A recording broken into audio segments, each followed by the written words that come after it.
தி சப்ஸ்டன்ஸ்னு 2024 வந்த ஒரு படம். நீங்க தான்ப்பா டைரக்டர், ஒரு படம் பண்றீங்க. உங்களுக்கு பிடிக்காத ஒரு கேரக்டர், ஒரு பொண்ணு கேரக்டர்னு வச்சுக்கோங்க, அதை வச்சு செய்யணும்னு முடிவு பண்ணி ஒரு படம் பண்றீங்கன்னு வச்சுக்கோங்க.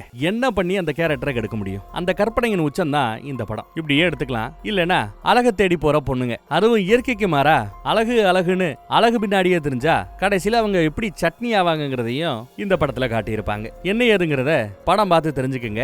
எல்லாருக்குமான படம் இது இல்ல. நிறைய ரத்த கலர் சீன் வரும்.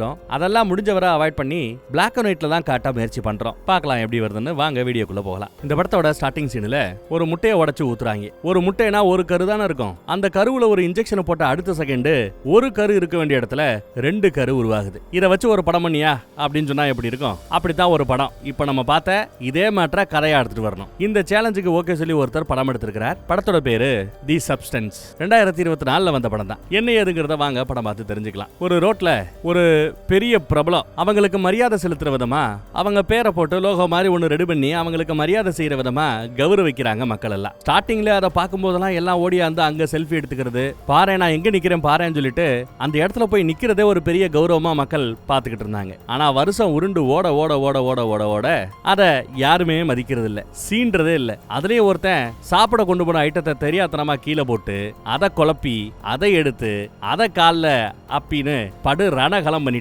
இதெல்லாம் வெறும் பேருக்கு மட்டும் நடந்ததா நினைக்க வேண்டாம். அந்த பேருக்கு சொந்தக்காரிக்கு நிஜத்திலேயே அப்படி நடக்குதுன்னு சொல்லலாம். ஏன்னா அவ இப்போ என்ன பண்ணிட்டு இருக்கான்னு பாருங்க. ஒரு காலத்துல ஓஹோன்னு வாழ்ந்தவ இப்போ ஒரு டிவி சேனல்ல மார்னிங் ஷோல இந்த எக்ஸசைஸ் பண்றதெல்லாம் சொல்லி கொடுக்குற வேலையை பார்த்துக்கிட்டு இருக்காங்க. அது கூட ஓரளவுக்கு நல்ல வேலை தான் வச்சுக்கோங்களேன். நல்லாலாம் பிராக்டிஸ் பண்றா, நல்லா தான் செய்யறா, எல்லாரும் நல்லா தான் பாக்குறாங்க, எல்லாம் ஓகே. ஷோவை முடிச்சுட்டு பாத்ரூம் பக்கம் போவா. ஜென்ஸ் பாத்ரூம் லேடிஸ் பாத்ரூம்னு இருக்கும். சரி ஒரு சேஞ்சுக்கு இந்த ஜென்ஸ் பாத்ரூம்குள்ள போய் தான் பார்க்கலாமேன்னு அவளுக்கு சவால்னா பிடிக்கும். ஜென்ஸ் பாத்ரூம்குள்ள வந்துடுறா, பாத்ரூம்குள்ள உட்கார்றா. அதே சமயம் அந்த பக்கம் ஜென்ஸ் பாத்ரூம்குள்ள இன்னொரு ஜென்னு வராரு. யாரு இவரு? இந்த ப்ரொடக்ஷன் கம்பெனியோட ஓனர். அவரு படு வேகமா ஏதோ பேசிட்டு வர்றாரு. உணர்ச்சி பொங்க என்னத்த பேசுறாருன்னா, மார்னிங் ஷோல இந்த மாதிரி அரைகுறையா ட்ரெஸ் பண்ணிட்டு எக்ஸசைஸ் சொல்லி கொடுக்கறவ ஒரு சின்ன பொண்ணா இருந்தா நல்லா இருக்குமா இல்லையா? அதை விட்டு ஒரு கிளவி ஆட விட்டுக்கிட்டு இருந்தா அதெல்லாம் சரிப்படாது. அவளை தூக்கிட்டு வேற ஒருத்திய நாம போடணும், இளஞ்சிட்டா போடணும். இப்படி எல்லாம் பேசிட்டு போறார். இதையெல்லாம் உள்ள இருந்து கேட்ட அந்த வயசான நடிகைக்கு எப்படி இருக்கும்? பாவம், ரொம்ப ஃபீல் பண்ணுது அந்த அம்மா. சரி, அவர் தானே இந்த ப்ரொடக்ஷன் கம்பெனியோட ஓனர். அவருக்கு ஒரு லஞ்ச் ட்ரீட் கொடுத்து கொஞ்சம் அப்படி இப்படின்னு பேசி கரெக்ட் பண்ணலாமேன்னு அவரை கூப்பிட்டு உட்கார வச்சு என்ன வேணும்னு கேட்டா அவரு பிராண ஆர்டர் பண்ணிருக்காரு. சும்மா வளைச்சு தின்றாப்ல. அப்படி சாப்பிட்டுட்டு இருக்கும் போதே ஃப்ளோல தனக்கு தொடர்ந்து வாய்ப்பு கொடுக்கும்படி இவ கேப்பா. ஆனா அவன் அதை மதிக்கிறாப்லயே தெரியல. இனிமே இந்த ஷோவை நடத்துறதுக்கு ஒண்ணு வேணும், அது உன்கிட்ட இல்லங்கிறாப்ல. எது இல்லன்னு அந்த அம்மா கேட்டா அதுக்கு பதில் சொல்ல முடியல இவனால. பின்னாடி ஒரு ஆள் தெரிஞ்சால் வந்ததுமே ஓடி போய் அந்த ஆள்கிட்ட பேசிட்டு அப்படியே எஸ்கேப் ஆயிடுறாரு ஓனர். நம்ம ஹீரோயின் அப்படியே சோகமாயிடுறாங்க. வீட்டு பக்கம் போலாமேன்னு கொஞ்சம் சோகமா காரை ஓட்டிக்கிட்டு வீட்டு பக்கம் போயிட்டே இருப்பா. அப்படி போற வழியில ஒரு பெரிய பேனர் இவளோட போட்டோ போட்ட ஒரு பேனர். பரவாயில்லையே, இன்னும் நமக்கு பேனர் நிக்குதே நினைச்சா அடுத்த செகண்ட் பேனரை கலட்டி வேற பேனரை மாட்டுறாங்க. அதை பார்த்த அந்த டைவர்ஷன்ல நிலதடு மாதிரி வண்டியை ஒரு லாரி பக்கம் விட்டு ஒரு பெரிய ஆக்சிடென்ட் ஆகி போயிடுது. ஆக்சிடென்ட் முடிஞ்ச அடுத்த கணம் பார்த்தா இவ ஹாஸ்பிட்டல்ல இருக்கிறா. நல்ல அடி. டாக்டர் செக் பண்ணி பார்த்துட்டு ட்ரீட்மெண்ட் இருக்கலாம், பிறகு ஓரளவு நல்லா தான் இருக்கிறமா, ஒன்னும் பிரச்சனை இல்லாமா, டிஸ்சார்ஜ் பண்ணிடலாமான்னு சொல்லிட்டு போறார். ஆனா அவளோ உட்காந்து ஓன்னு அழுதுகிட்டு இருக்கிறா. அழுகையே அடக்கவே முடியல அவளுக்கு. இந்த விபத்து ஒன்னும் அவளுக்கு பெரிய விஷயம் இல்ல, பெருசா ஒன்னும் அடியும் படல. ஆனா மனசுல இருக்கிற வலியை என்ன பண்ண முடியும்? அதே சமயம் அங்க அசிஸ்டண்டா ஒரு டாக்டர் இருக்கிறான். அவன் முதுகு தண்டை பிடிச்சு ஒரு நிமிஷம் இருங்கன்னு சொல்லிட்டு முதுகு தண்டை அப்படி அழகா நீ விட்டுக்கிட்டே இருக்கிறான். முதுகு தண்டை பிடிச்சிக்கிட்டு இருக்கிறான். இவனுக்கு என்ன முதுகு தண்டல பார்த்தான்னு தெரியல. பாப்போம். அப்புறம் எல்லாம் ஓகே, நார்மலா இருக்குது, நீங்க கிளம்பலாம்னு சொல்லிட்டு கொடுப்பான், அனுப்பிச்சிடுவான். அப்படி அனுப்பிச்சிடும் போது அவங்களோட கோட்டுக்குள்ள ஏதோ ஒண்ணு வச்சு இது உங்களுக்கு தேவைப்படும் வேற சொல்லிட்டு கொடுக்குறேன். அந்த அசிஸ்டன்ட் என்ன ஏதுங்கிறது தெரியல. அந்த அசிஸ்டண்டோட கையில தீக்காய மாதிரி ஒரு பெரிய மச்சம் இருக்கும்ல, அதை கொஞ்சம் நோட் பண்ணிக்கங்க. உள்ள என்ன இருக்குன்னு செக் பண்ணி பார்த்தா ஒரு பென்ட்ரைவ் மாதிரி ஏதோ இருக்குது. அடுத்து பார்த்தா நம்ம ஹீரோயினோட ஸ்கூல்ல படிச்ச ஒரு பையன் வரான். 50க்கு மேல வயசு ஆயிடுச்சு ரெண்டு பேருக்குமே. சரி, அப்பெல்லாம் அவங்க கூட பழகணும்னு பார்த்த முடியாம போச்சு. பிஸியா இருப்ப, வாய்ப்பு இருந்தா வாயன் ஒரு டின்னர் சாப்பிடலாம் அப்படின்னு சொல்லிட்டு கூப்பிடுவான். பிஸியா இருப்பேன்னு தெரியும், நிறைய ரோட்ல வச்சு பேச முடியாது, என் நம்பர் எழுதி தரேன், வாய்ப்பு இருந்தா கூப்பிடு என்ன அப்படின்னு சொல்லிட்டு நம்பர் எழுதி கொடுப்பான். அது கீழே விழுந்து நனைஞ்சு போயிடும். இருந்தாலும் அதை எடுத்து கொடுக்க நம்ம ஹீரோயின் சரின்னு வாங்கிக்கிறா. ஆனா அவ பேசுற விதத்தை பத்தி பாச்சா இந்த பய கூட போறதுக்கு, டின்னர் போறதுக்கு, டேட்டிங் போறதுக்கு அவளுக்கு சுத்தமா பிடிக்கலங்கிறது நல்லா தெரியுது. அந்த பென்ட்ரைவ்ல ஒரு விளம்பரம் மாதிரி ஏதோ ஒண்ணு ஓடுது. அதுல என்ன சொல்றாங்கன்னா, உங்களோட பெட்டர் வெர்ஷனை நீங்க பார்க்கணும்னு ஆசைப்படுறீங்களா? எப்படி அந்த முட்டைக்கரு ரெண்டாச்சு அந்த கான்செப்டை தான் எடுத்து சொல்லி ஒரே ஒரு இன்ஜெக்ஷன் மட்டும் போட்டா போதுமா உங்களோட பெட்டர் வெர்ஷனை நீங்க கண்ணு முன்னாடி நிறுத்த முடியும், பார்க்க முடியும். ஒரு வாரம் நீங்க வாழலாம், இன்னொரு வாரம் அந்த வெர்ஷன் உயிரோடையும் வாழலாம். இப்படி கொஞ்சம் புரியாத மாதிரியே ஏதோ பேசுறாங்க. இதையெல்லாம் பார்த்துட்டு அவளுக்கு ஒன்றும் புரியல, இன்ட்ரெஸ்டும் இல்ல, கொண்டு போய் குப்பையில போட்டுறா. பார் பக்கம் போனா எங்க இளமையா இருக்கிற நிறைய பேர் கூட்டம் கூட்டமா இருக்காங்க. இவள மாதிரி கொஞ்சம் முதுமை பக்கம் நெருங்கின ஆட்கள் எல்லாம் தனியா இருக்கிறாங்க. இவளும் ரொம்ப தனிமையில ஃபீல் பண்றா. அதுல ஒரு மாதிரியா வெக்ஸ் ஆகி வீட்டுக்கு வரா. வந்தவ என்னடா நம்ம வாழ்க்கை எப்படி போதே, நாம நம்ம மாதிரியே இல்லையேன்னு ஃபீல் பண்றவ குப்பையில போட்ட அந்த பென்ட்ரைவ் எடுத்து பாக்குறா. பென்ட்ரைவோட பின் பக்கத்துல ஏதோ ஒரு நம்பர் இருக்குது. அந்த நம்பருக்கு கால் பண்றா. பேர் என்ன, ஊர் என்னங்கிறதெல்லாம் அந்த பக்கம் பேசுற ஒருத்தன் விசாரிச்சுக்கிட்டு ஒரு அட்ரஸ் கொடுக்குறான். அந்த அட்ரஸை நோட் பண்ணிட்டு வா அப்படின்னு அந்த பக்கம் இருக்கிறவன் கூப்பிடுறான். அட்ரஸ் வாங்கினாலும் இவளுக்கு ஒன்னும் பெருசா அங்க போகணும் வைக்கணுங்கிற ஆர்வம் இல்ல. நைட்டு தூங்கிட்டு காலையில எந்திரிச்சு பார்த்தா இவ ஸ்டாரா வேலை பார்த்த அந்த மார்னிங் ஷோ இருக்கு இல்லையா, அந்த ஷோக்கு வேலைக்கு ஆட்கள் தேவை அப்படின்னு விளம்பரமே போட்டானுங்க இவளை ரீப்ளேஸ் பண்றதுக்காக. அதை பார்த்து செம காண்டாயி அந்த அட்ரஸை தேடி போகலாமேன்னு முடிவு பண்ணியிருக்கிறா. அதே சமயம் அவ வீட்டுக்கு ஏதோ ஒரு பார்சல் வருது, ஒரு அக்சஸ் கார்டு மாதிரி இருக்குது. அதை எடுத்துட்டு அந்த அட்ரஸை தேடி போறா. அந்த இடம் ரொம்ப குறுகலா, என்ட்ரன்ஸே பாக்குறதுக்கு ரொம்ப வித்தியாசமா இருக்குது. அதோட சட்டை திறந்து உள்ள போறா. அக்சஸ் கார்டுல 509 ஒரு நம்பர் எழுதி இருக்கும். இங்க ஃபுல்லா வெறும் லாக்கஸா இருக்குது. கரெக்டா அந்த 509 இந்த அக்சஸ் கார்டு மூலமா ஓபன் பண்ண முடியுது. உள்ள ஒரு பார்சல் இருக்குது. அதை எடுத்துட்டு வீட்டுக்கு வந்துடுறா. வீட்டுக்கு வந்து ஓபன் பண்ணா ஃபர்ஸ்ட் ஆக்டிவேட்டட் அப்படின்னு ஒரு பேப்பர் இருக்குது. அதுல கிரீன் கலர் லிக்யூடு, சிரிஞ்சு, இன்னும் சில ஐட்டங்கள்லாம் இருக்கும். அதையெல்லாம் எடுத்து தனியா வைக்கிறா. அதுல கூடவே ஒரு பெரிய சிரிஞ்சு ஒண்ணு இருக்குது. அதுல 7 நாளைக்கு யூஸ் பண்ற மாதிரி குப்பி குப்பியா வச்சு ஏதோ வித்தியாசமா இருக்குது. அதுல ஃபார் அதர் செல்ஃப் அப்படின்னு எழுதி இருக்குது. அடுத்து ஒரு டியூப் மாதிரி இருக்குது. 2 எண்ட்லயும் 2 நீடில் மாட்டிக்கிறாப்ல இருக்குது. அப்புறம் ஃபுட் மேட்ரிக்ஸ்னு போட்டு ஒரு டப்பா, ஒரு பாக்கெட் இருக்குது. பக்கத்திலேயே food matrix for other self, அந்த இன்னொரு வெசருக்காக தேவையான ஃபுட்னு சொல்லிட்டு அது ஒரு 7 நாளைக்கு இருக்குது. அப்புறம் சில கார்டுகள்லாம் எழுதி இருக்குது, இன்ஸ்ட்ரக்ஷன் எழுதி இருக்கு. ஒரு தடவை தான் அதை ஆக்டிவேட் பண்ணணுமா, தினமும் ஸ்டெபிலைஸ் பண்ணணுமா, 7 நாளைக்கு ஒரு தடவை கண்டிப்பா சுவிட்ச் பண்ணியே ஆகணுமா, எந்த எக்ஸெப்ஷனும் கிடையாது. டெஃபினட்டா இந்த சுவிட்சுங்கிற மேட்டரை பண்ணி தான் ஆகணுமா.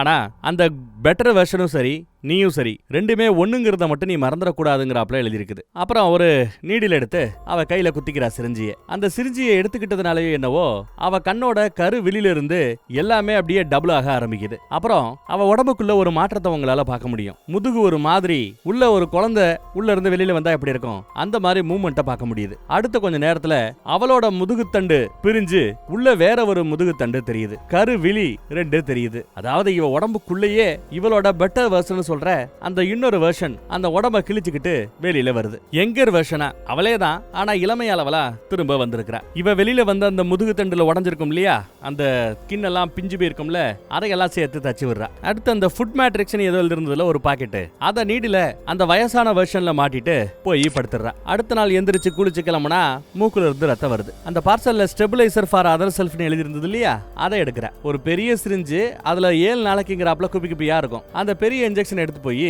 ஓல்டர் வெர்ஷனோட முதுகு தண்டுக்குள்ள அந்த இன்ஜெக்ஷனை விட்டு முதுகு தண்டுக்குள்ள லிக்விட் இருக்கும் பாத்தீங்களா, அதை உறிஞ்சி எடுக்கிறா. 7 குப்பியில நிறைஞ்சிருச்சா, அதுல மொதல் குப்பி எடுத்து தன்னோட நரம்புல போட்டுக்கிறா. அதன் பிறகுதான் அவளோட அந்த ரத்தப்போக்கு மேட்டர் எல்லாம் சரியாகுது. இந்த இளமையான வெர்ஷனுக்கு ஏத்தாப்ல இடுப்புலவெல்லாம் குறைஞ்சிருக்கும்ல, துணி வாங்கணும். துணியை வாங்கியாச்சு, இன்டர்வியூக்கு வந்தாச்சு. இன்டர்வியூல பார்த்ததுமே அவங்க செலக்ட் பண்ணிடுறானுங்க. முதலாளிக்கும் ரொம்ப பிடிச்சு போச்சு இவள, கம்பெனிக்கு ரொம்ப பிடிச்சு போச்சு இவள. இவ சொல்றதான் டிமாண்ட். என்ன சொல்றான்னு பாருங்க. ஒரு வாரம் தான் என்னால ஒர்க் பண்ண முடியும். அடுத்த ஒரு வாரத்துக்கு என்னோட அம்மா உடம்பு சரியில்லாம இருக்காங்க, அவங்கள கவனிக்க நான் போயிடுவேன். ஒரு வாரம் விட்டு ஒரு வாரம் தான் ஒர்க் பண்ணுவேன். சம்மதமானு கேட்க, உன்ன மாதிரி ஒரு ஆளு என் டிவில வேலை பார்க்கறதுக்கு எப்படி வேணாலும் நான் ரூல்ஸை மாத்திக்க தயாரா இருக்கிறேன், நீ வாமா பாத்துக்கலான்னு அவன் என்கரேஜ்மெண்டா பேசுறான். அப்புறம் ப்ரொமோஷனுக்கு தேவையான எல்லா வேலைகளும் நடக்குது. இவளுக்கு பிராக்டிஸ் கொடுக்கணும்ல, அதுவும் நடக்குது. கரெக்டா 7 நாள் முடிஞ்சதுமே சுவிட்ச் பண்ணணும்னு சொல்லியிருந்தாங்க பாத்தீங்களா, வித்அவுட் எனி எக்ஸெப்ஷனல், எந்த தப்பு இல்லாம கண்டிப்பா செய்ய வேண்டியது இந்த சுவிட்ச் மேட்டர் தான். நீடில் எடுத்து 2 பக்கமும் குத்திக்கிறாங்க. சுவிட்ச் அப்படிங்கிற ப்ராசஸ் இங்க தான் நடக்குது. சுவிட்சை போட்டா தானே டிவி ஓடும். அந்த மாதிரி 7 நாள் இவ வாழ்ந்துட்டால, அடுத்து அந்த ஓல்டர் வெர்ஷனுக்கு 7 நாளை கொடுக்கணும். அதுக்கு சுவிட்சை போடணும். இந்த சுவிட்ச் வேலையை பண்ணா தான் ஓல்டர் வெர்ஷன் எந்திரிக்கும். இவ மயக்கத்துக்கு போயிடுவா. அப்புறம் இவ மயங்கிடுறா. இந்த வயசான வெர்ஷன் எந்திரிக்கும் போது ஒரு மாதிரி டயர்ட் ஆகுது. ரொம்ப டயர்டா ஃபீல் பண்றா. ஆனாலும் தட்டு தடு மாதிரி எந்திரிச்சு கிளம்பி ஸ்டுடியோக்கு வரா. அங்க வந்து பார்த்தா இவளோட போஸ்டர்ஸ் எல்லாத்தையுமே அப்புறப்படுத்தி ரொம்ப பிளைனா வச்சிருக்கானுங்க.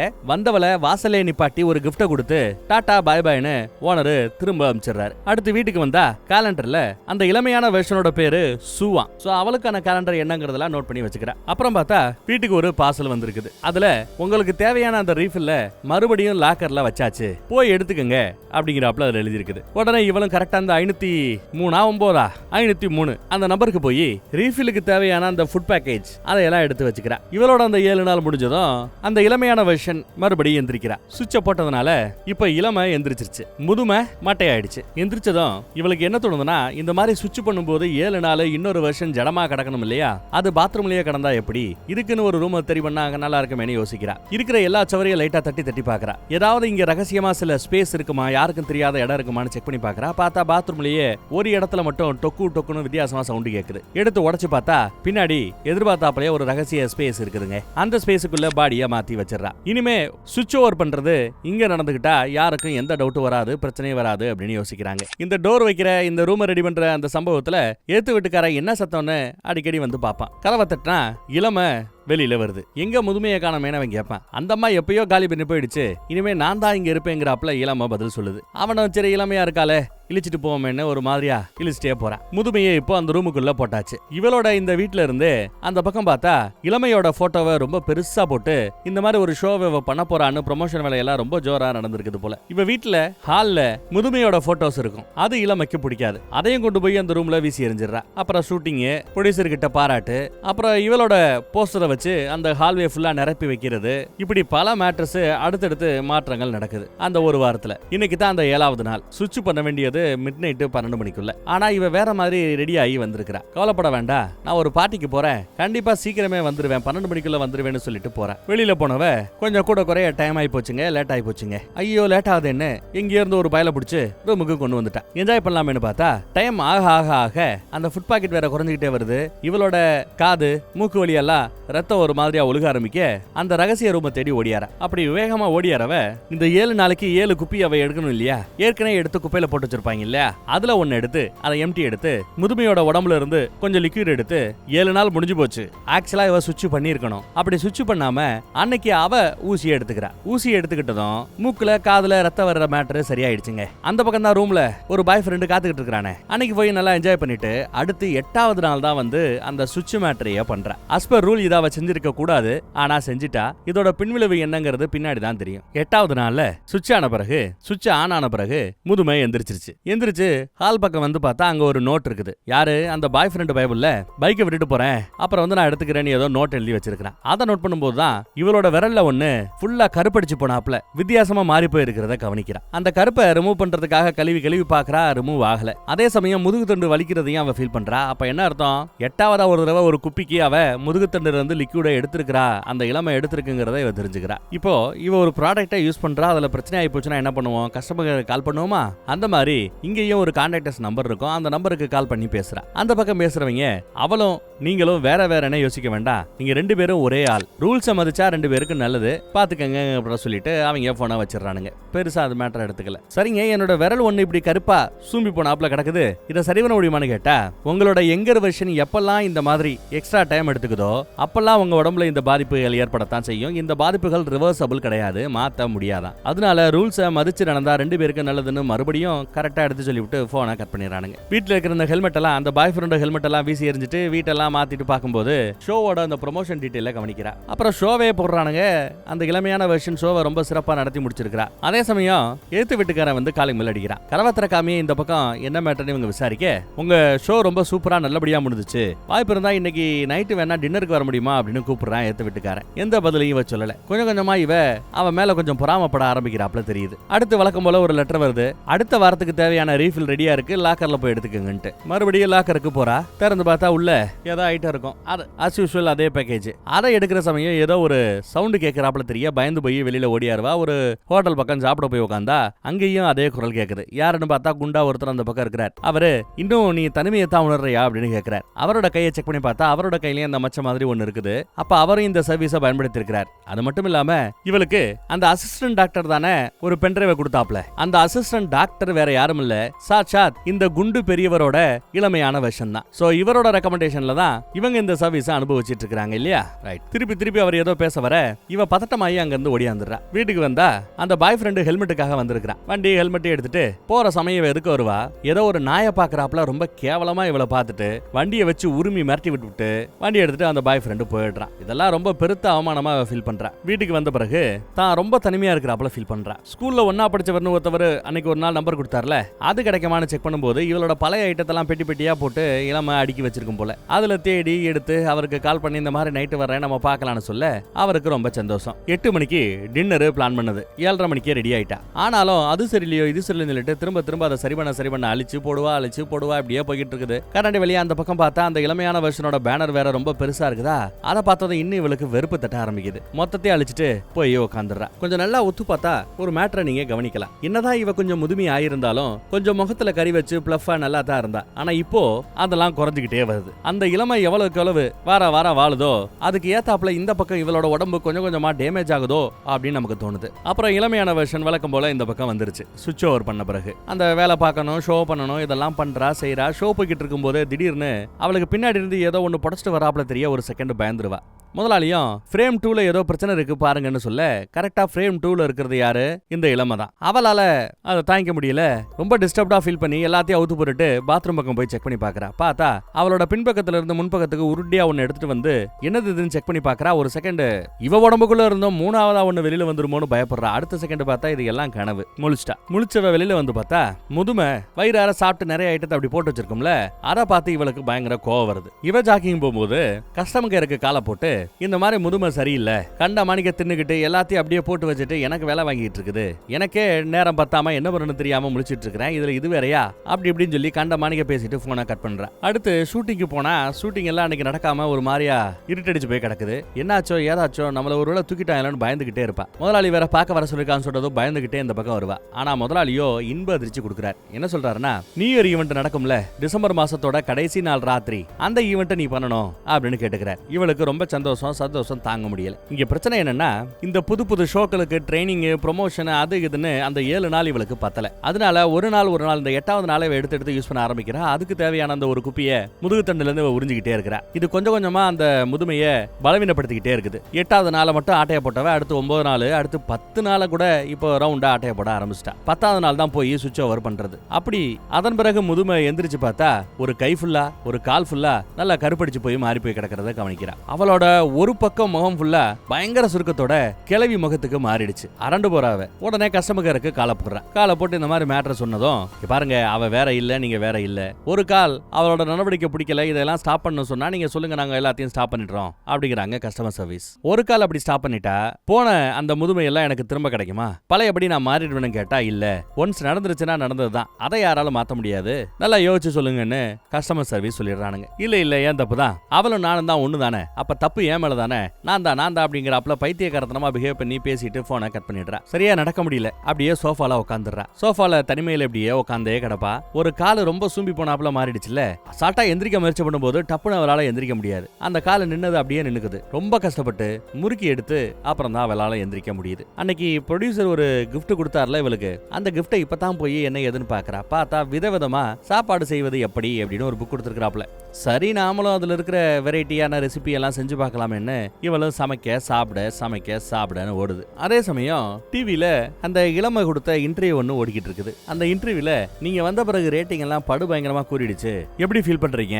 இந்த வளர்ச்சிக்கு காரணம் உங்களுக்கு முன்னாடி அந்த ஷோ பண்ணிக்கிட்டு இருந்தாங்கல்ல, அவங்களோட இன்ஸ்பிரேஷன் தானா? அவங்கள பார்த்து இதெல்லாம் கத்துக்கிட்டீங்களான்னு கேட்டா, சே அவங்க ஜெனரேஷன் வேற எங்க ஜெனரேஷன் வேற, எதையுமே நான் அவங்க கிட்ட இருந்து கத்துக்கிட்டது கிடையாது அப்படி இப்படின்னு மட்டம் தட்டியே பேசுறாளே ஒழிய ஒரு வாழ்த்தை கூட, ஏன்னா இவளுக்கு கிடைச்ச இந்த வாழ்க்கையே இந்த அம்மா போட்ட பிச்சை, அதை நினைக்கவே இல்லை இல்லையா? இத பார்த்துட்டு இந்த அம்மாவால தாங்கிக்கவே முடியல. அந்த ரெசிபி புக்ல இருந்த மொத்த ஐட்டத்தையும் ஒரே நாள் நைட்ல சமைச்சு அதையே சாப்பிட்டு அரைகுறையா அந்த பக்கம் எல்லாம் போட்டு நாஸ்தி பண்ணி வைக்கிறா. ஏன்னா இப்படி எல்லாம் பண்ணா அந்த இளமைக்கு பிடிக்காதுங்கிறது முதுமைக்கு தெரியும். பண்ணி வச்சிட்டா. 7 நாள் முடிஞ்சிருச்சு. அடுத்து சுவிட்ச் ஓவர் பண்ணி இளமை வெளியில வருது. வெளியில வந்து பார்த்தா ஏற்கனவே இந்த கன்றாவியான ஐட்டங்கள்லாம் பார்த்து செம காண்டாகிறா. அது மட்டும் இல்லாம எந்த ஜன்னல் வழியா பார்த்தா அந்த இளமையோட பேனர் தெரியுமோ அந்த ஜன்னல்ல ஃபுல்லா முட்டை கிட்டையெல்லாம் அடிச்சு செல்லி படு கன்றாய் பண்ணி வச்சிட்டா. இதெல்லாம் பார்த்ததும் கோபத்தின் உச்சத்துக்கே போன அந்த இளமை நேரா போய் முதுமையோட முதுகு தண்டுல இருந்து அந்த லிக்யூட பாட்டிலா உருவ ஆரம்பிக்கிறா. பாட்டிலா உருகி நிரப்ப ஆரம்பிக்கிறா. கிட்டத்தட்ட அடுத்த 90 நாளை இவதான் பயன்படுத்திட்டு இருக்கிறா. சுவிட்ச் ஓவர்ங்கிறது 7வது நாளோட எண்டுல பண்ணணும்ல, 90 நாள் ஆகி இன்னும் பண்ணல. அந்த 91வது நாள் தான் இவ பண்ண இருக்கிற அந்த நியூ இயர் ஈவெண்ட் இருக்குது. அந்த நியூ இயர் ஈவெண்ட்டுக்கான பேனரையும் இந்த ஜன்னல் வழியா இந்த கண்ணாடி வழியா பார்த்தா தெரியும் இல்லையா, அந்த இடத்துல பேனரை மாத்தி வச்சிருக்காங்க. அதையெல்லாம் பார்த்து இளம ரசிக்குது. அதுக்குள்ள பாய் ஃப்ரெண்டையும் மாத்திட்டா. புது பாய் ஃப்ரெண்ட் இருக்கிறான். வரலையா, தூங்க வேணாமா அப்படின்னு கூப்பிடுறான். இதோ வரேங்கிறா அவ. அப்புறம் அந்த ரகசிய ரூமுக்குள்ள போய் பார்த்தா ஃபுட் பாக்கெட் எல்லாமே காலியாகி அங்கங்க கடந்துகிட்டே இருக்குது. எல்லாம் 90 நாள் வச்சு செஞ்சிருக்கிறா. இப்போ எக்ஸ்ட்ரா ஒரு நாள் வேணும்ல, அதுக்கு லிக்விட் வேணும்ல. அந்த ஒரு நாளைக்கான ஒரு குப்பியில லிக்விட் எடுக்க முயற்சி பண்ணா கருப்பா வருது. இந்த கருப்பு லிக்விட யூஸ் பண்ண முடியாது இல்லையா? இதை பயன்படுத்தலைன்னா ஃபர்ஸ்ட் தலைவலி வரும், அடுத்து ரத்த ஒழுக ஆரம்பிக்கும். அதனால வேகமா போய் கஸ்டமருக்கு காலை போட்டு மேட்டர் எடுத்து சொல்லி விசாரிக்கிறான். கஸ்டமர் கேர்ல அந்த பக்கம் பேசுறவன், ஏமா ரூல்ஸ் மதின்னு நான் எத்தனை தடவை சொல்லியிருக்கிறேன், 7 நாள் ஒன்ன பயன்படுத்த சொல்லியிருக்கிறேன், மீதி 7 நாள் அவங்கள பயன்படுத்த சொல்லியிருக்கிறேன். அதற்கு காரணம் என்னன்னா, முதுகு தண்டு என்ன தரையில போர்வெல் போட்டு ஒத்தமா உரியிறாப்லையா, வாரத்துக்கு ஒரு தடவை அது கொஞ்சம் ரீஜெனரேட் ஆகிட்டே இருக்கும். ஒரு வாரம் நீ பயன்படுத்தினா அடுத்த வாரம் ஃபுல்லா அந்த முதுமை வெர்ஷன்ல மறுபடியும் அந்த முதுகுத்தண்டுக்குள்ள அந்த திரவம் எல்லாம் ஃபார்ம் ஆகும், உற்பத்தி ஆகும். அடுத்த ஒரு வாரத்துக்கு உனக்கு அது கரெக்டா இருக்கும். ஆனா நீயோ மொத்தத்தையும் உறிஞ்சி எடுத்துட்ட. அது மறுபடியும் உற்பத்தி ஆவதற்கு அவர்களை ஒரு வாரம் கூட நீ டைம் கொடுக்கல. இப்படி 90 நாளும் படுக்கையா போட்டதுனால உற்பத்தி ஆகாம முதுகுத்தண்டு மொத்தமா இப்படி ஆயி போச்சு. ஒன்னும் பண்ண முடியாது, அவ்வளவுதாங்கிறாப்ல கையை விரிக்கிறாரு. வேற வழியே இல்லையான்னு கேட்டா, ஒரு வழி இருக்கு, போய் ஃபர்ஸ்ட் சுவிட்ச் ஓவர் பண்ணு, அதன் பிறகு ஆண்டவர் விட்ட வழிதான்னு சொல்லிட்டாங்க போல. இவளும் தட்டு தடுமாறி கீழே விழுந்து உருண்டு தவந்து போய் ஒரு வழியா சுவிட்ச் ஓவர் பண்ணிட்டா. இந்த சத்தத்தை கேட்டுவிட்டு அந்த பாய் ஃப்ரெண்ட் ஓடியாந்து பாத்ரூம் பக்கம் என்ன சத்தம் அப்படின்னு விசாரிக்கிறான். பாத்ரூம் டோர் இன்னும் திறந்துதா இருக்குது. இந்த பக்கம் அந்த பழைய வெர்ஷன் இப்போ எந்திரிச்சு வருது. அவன் கதவை திறக்கிறதுக்குள்ள நல்ல வேலை முதுமை போய் கதவை சாத்திட்டு கண்ணாடியில பாக்குது. கண்ணாடியில பார்த்தா பழைய சூனியக்காரிங்க மாதிரி ஒட்டுமொத்த உடம்புமே முதுமையோட உச்சத்துக்கு போயிடுச்சு. கூணு விழுந்து ரொம்ப கொடூரமா இருக்கிறா பாக்குறதுக்கே. சத பிண்டமா கிடக்குறா. என்னாச்சுன்னு வெளியில அந்த புது பாய் ஃப்ரெண்டு சத்தம் போட்டுட்டு இருப்பான். ஒழுங்கா எந்திரிச்சு வெளியில போடா அப்படின்னு இவ சத்தம் போடுவா. ஆனா இவளோட அந்த சத்தம் சூனியக்காரிகளின் சத்தம் மாதிரி கேட்கும். ஏதோ பேயோ பிசாசான்னு கூட அவன் பயந்து போய் துணிமணி எடுத்துக்கிட்டு அந்த பையன் ஓடியே போயிடுறான். அவன் போன பிறகுதான் இவ வெளியிலேயே வரா. வெளியில வந்ததும் முதல் வேலையா கஸ்டமர் கேருக்கு போனை போட்டு சர்வீஸ் ப்ரொவைடர் கிட்ட தான் பேசுறா. இதை நான் ஸ்டாப் பண்ணியா ஆகணும்னு கேட்கறா. உடனே அவரும் வழக்கம் போல, ஒரு தடவை நீங்க ஸ்டாப் பண்ணிட்டீங்கன்னா அப்புறம் மறுபடியும் நீங்க நினைச்சாலும் இந்த ப்ரோக்ராம ரீகண்டினியூ பண்ண முடியாது, சம்மதமானு கேட்டா சம்மதம்ங்கிறாங்க. நீங்க எதெல்லாம் இழந்தீங்களோ அதெல்லாம் திரும்ப கிடைக்காது, அப்பயும் உங்களுக்கு சம்மதமானு கேட்டா சம்மதம், தயவு செய்து இதை ஸ்டாப் பண்ணியாங்கன்னு கேட்க, சரி ஓகே, அப்ப வழக்கம் போல உங்களுக்கு அந்த ஒரு பேக்கேஜ் வரும், அந்த பேக்கேஜ் எடுத்துக்கிட்டீங்கன்னா அப்புறம் இதெல்லாம் ஸ்டாப் ஆயிடும்னு சொல்லிட்டு கட் பண்ணிடுறானுங்க. அடுத்த நாள் ஒரு லெட்டர் வருது, பேக்கேஜ் டெலிவரி ஆயிடுச்சு, நீங்க லாக்கர்ல போய் எடுத்துக்கலாம்னு. உடம்பு ஃபுல்லா அப்படியே துணியால கவர் பண்ணிட்டு அந்த லாக்கர் ரூமை திறக்கிறதுக்காக வர. ரூமை விட்டு வெளியில இவ வரும்போது ஏத்து வீட்டுக்காரங்க கதவை திறப்பான். எதுக்க இவளை அறகுறையா பார்த்துட்டு பயந்து போய் மறுபடியும் வீட்டுக்குள்ள போய் கதவை சாத்திக்கிறான். எவ்வளவு வேகமா முடியுமோ அவ்வளவு வேகமா அந்த லாக்கர் ரூமை நோக்கி போறா. அந்த பேக்கேஜை எடுத்தாச்சு, அதே வேகத்துல வீட்டுக்கும் வந்தாச்சு. வந்ததும் அந்த இளமையை தர இழுத்து கொண்டு வந்து அந்த பேனருக்கு முன்னாடி போடுறா. பேக்கெட்டுக்குள்ள அந்த பேக்கேஜுக்குள்ள டெர்மினேட்னு ஒரு சிரஞ்சு இருக்கும். அதை எடுத்து நெஞ்சில போட்டு ஒண்ணு போல தெரியுது. கூடவே இன்னொரு லெட்டரும் இருக்குது. இங்க சர்வீஸ் நீங்க பாதிலேயே டிஸ்கன்டினியூ பண்றீங்க, அப்ப உங்களுக்கு இந்த சர்வீஸ் பிடிக்கல, ஏதோ பிரச்சனை அர்த்தம், அதற்காக சாரி தி சப்ஸ்டன்ஸ்னு போட்டு ஒரு லெட்டர் இருக்குது. அடுத்து அந்த சிரிஞ்சி எடுத்து நெஞ்சில பாதி வரைக்கும் இறக்கிட்டா. மீதியை இறக்கும் போதுதான் அந்த பேனரை கொஞ்சம் இன்னும் ஒத்து கவனிக்கிறா. அந்த நீர் ஈவெண்ட்டை பண்ண வேண்டியதை இவதான் அப்படிங்கிறாப்ல அதுல போட்டிருக்கு. நிறைய வாழ்த்து சொல்லி பொக்கே வந்திருக்குது. இந்த மாதிரி பேரும்புகளும் தனக்கு கிடைக்கணும், இந்த மாதிரி நீர் ஈவெண்ட்டை தாம் பண்ணணுங்கிறது அவளோட ரொம்ப நாள் ஆசை. ஆனா தாம் பண்ண முடியாத ஆசை தன்னோட எங்கர் வெர்ஷனுக்கு கிடைக்கிறே அப்படின்னு இப்ப அவ அதற்கு மேல உள்ள அழுத்தாம அப்படியே அவ ஸ்டாப் பண்ணிடுறா. ஆனாலும் இளமைக்கு மூக்கு வழியா ரத்தம் வர ஆரம்பிச்சிருது. இப்போ உடனே சுவிட்ச் ஓவர் பண்ணலாமே அப்படின்னு முடிவு பண்ணி சுவிட்ச் ஆன் பண்ண முயற்சி பண்றா இளமையை. ஆனா ஒர்க் அவுட் ஆக மாட்டேங்குது. ஏன்னா பொதுவா ரத்தம் இந்த பக்கத்துல இருந்து அந்த பக்கம் போய் தான் அவங்களை ஆக்டிவேட் பண்ணி விடும். அதுவுமே இங்க நடக்கல. என்ன பண்றேன்னு யோசிச்சவ டப்புன்னு அந்த நீடில் எடுத்து எங்க அந்த டெர்மினேட் இன்ஜெக்ஷனை குத்துறாலோ அதே இடத்துல இதை வச்சு ஒரு அடி அடிக்க டப்புன்னு முழிச்சிருது இளமை. இந்த டெர்மினேட் மருந்தை போட்டுக்கிட்டது, மறுபடியும் ஆக்டிவேட் பண்ண முயற்சி பண்ணது, இந்த மாதிரி குளறுபடிகள் நடந்ததுனால எப்பவுமே நடக்காத ஒரு மேட்ரு இப்ப நடக்குது. என்னன்னா, எப்பவுமே ஒருத்தர் மட்டும் தான் முழிச்சிருப்பாங்க, இன்னொருத்தவர் படுத்து கிடப்பாங்க இல்லையா? ஆனா இந்த தடவை 2 பேருமே முழிச்சிருக்காங்க. ஒருத்தர் 2 பேருமே பாத்துக்கிறாங்க. இளமை கீழே கிடக்கிற அந்த டெர்மினேட் இன்ஜெக்ஷனை பார்த்ததும் தன்னை கொல்றதுக்காக எடுத்த முடிவை தெரிஞ்சுக்கிறா. உடனே கோவத்துல, இவ்வளவு வயசாகி போச்சே, கூட பார்க்கல, விரட்டி அடி, ஹால்ல எல்லாம் வச்சு அடிச்சு புரட்டி எடுக்கிற கலரி ஆகுது. பயந்துகிட்டு ஓடி போய் பாத்ரூம்ல ஒளிஞ்சுக்கலான்னு பார்த்தா அங்கேயும் அடி மிதி. இவளோட போட்டோ மேலேயே நங்குன்னு இடி. அப்புறம் தரன்னு இழுத்து கொண்டு வந்து ஹால்ல இருந்த ஒரு பெரிய டேபிள் மேல போட்டு ஒரே அடிங்க. அவ்வளவுதான், முதுமை செத்து போச்சு. முதுகு தண்டுல அடிச்ச அடியில நொறுங்கி போச்சு. கோவத்துல என்னென்னமோ பண்ணி கடைசி அந்த ஒரு நொடி மட்டும்தான், ஆஹா இவ செத்துட்டா நாம எப்படி உயிரோட இருக்குது, நாம எப்படி அந்த முதுகு தண்டுல இருந்து ஒரு லிக்விட் எடுப்போமே அதை எப்படி எடுக்கிறது, இது எதுவுமே கோவத்துல கோவத்துல அவ எதையுமே யோசிக்கல. எல்லாம் முடிஞ்சு போச்சு. சரி போய் அந்த நியூ இயர் ஈவெண்ட்டை பண்ணலாமே சொல்லிட்டு ஷோக்காக கிளம்பி வர வந்து ட்ரெஸ் எல்லாம் போட்டு ரெடி ஆகுறா. பாக்குறதுக்கு ஒரு பெரிய ஏஞ்சல் மாதிரி தெரியுது. முதலாளியெல்லாம் வந்து பாராட்டுறாரு, அருமை அருமைன்னு எல்லாரும் பாராட்டுறாங்க. அப்புறம் இவ தனிமையில இருக்கும்போது தான் அந்த தலைவலி லைட்டா வர ஆரம்பிக்குது. சரி வீட்டுக்கு போய் ஏதாவது சரி பண்ண முடியுமான்னு யோசிக்கிறா. அதுக்குள்ள பாத்ரூம்ல இருமல் வருது. இருமுனா வாயில இருக்கிற பல்லே வெளியில வந்துருது. அடுத்து தொட்டாலே அடுத்தடுத்த பல்லெல்லாம் உதிர ஆரம்பிக்குது. ஒரே அழுக, என்ன பண்றதுன்னு ஒன்னும் புரியல. எல்லாம் கோபிச்சுட்டு ஃபர்ஸ்ட் ஒரு ஆக்டிவேட்டர்னு ஒரு இன்ஜெக்ஷனை கொடுத்துருந்தாங்க இல்லையா மொத ஒரு பேக்கேஜ் வரும்போது. சரி அதை போட்டா இந்த பிரச்சனை சரியாகுமோ அப்படின்னு யோசிக்கிறா. அதுக்காக வீட்டுக்கு கிளம்புறா. அதுக்குள்ள ஸ்டேஜுக்கு வரணும் அப்படின்னு சொல்லி இவங்க கூப்பிடுறாங்க. இல்ல கொஞ்ச நேரம் ஆகட்டும்ங்கறா அவ. வீட்டுக்கு போய் சேர்றதுக்குள்ள நம்ம முதலாளி கூட ஒரு 10 ஸ்டேக் ஹோல்டரை கூட்டு வந்திருக்காரு. அவங்க எல்லாரோட பணமும் மொத்தமா போட்டு தான் இந்த கம்பெனியவே நடத்துறானுங்க. எல்லா பேரும் வந்து எங்களோட ஸ்டார் ஆளே நீ தான், நட்சத்திர நடிகையே நீ தான், உன்னாலதான் நாங்கெல்லாம் அப்படி இருக்கிறோம் இப்படி இருக்கிறோம், உன் அழகுதான் உன் சிரிப்பு தான் நம்ம டிவியோட முத்திரையே, எங்க சிரி பாப்போம் அப்படின்னு ஸ்டேக் ஹோல்டர்ஸ் முன்னாடி சிரிக்க சொல்றேன். முடிஞ்சவரை அந்த பல்லு தெரியாம சிரிப்போன்னுவாங்கல்ல அந்த மாதிரி சிரிக்கிறா. அதன் பிறகு டான்சர்ஸ் எல்லாம் குறுக்கால ஓடியார அந்த கேப்பை பயன்படுத்தி அவ லிப்ட்ல ஏறிறா. லிப்ட்ல பார்த்தா அடுத்து நகமெல்லாம் அப்படியே அக்க காப்பிய ஆரம்பிக்குது. நகத்தை பிச்சுக்கிட்டு இருக்கும் போதே காது அந்து விழுந்துருச்சு. டென்ஷனாவே வீட்டுக்கு ஓடியாரா. வீட்டுக்கு வந்தாச்சு. அந்த ஆக்டிவேட்டர் மருந்தையும் எடுத்துட்டு வந்து கண்டுபிடிச்சு குத்திடுறாங்க. ஆனா அதுல எழுதியிருக்கும் ஏற்கனவே ஒரே ஒரு முறை தான் இந்த ஆக்டிவேட்டரை பயன்படுத்த முடியும்னு. இப்போ இந்த பொதுவா இந்த ஆக்டிவேட்டரை போட்டா என்ன ஆகணும்னா முதுகு தண்டை கிழிச்சுக்கிட்டு